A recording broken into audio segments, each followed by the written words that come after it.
করেছেন ঐশী, কি নিয়ে বিক্ষোভ? 2022 সালে যারা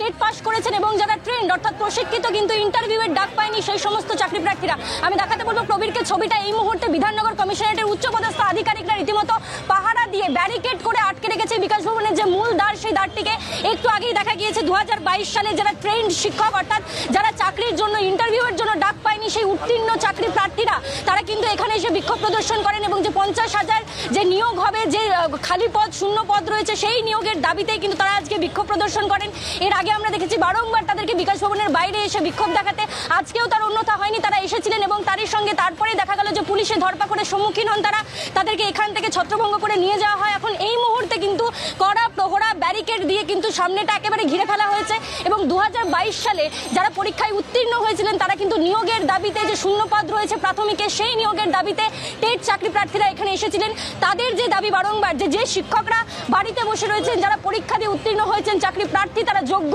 তারা কেন চাকরি পাবেন না, ইন্টারভিউয়ের নোটিশ কবে আসবে, এই দাবিতে কিন্তু আজকে আরেকবার দেখা গেল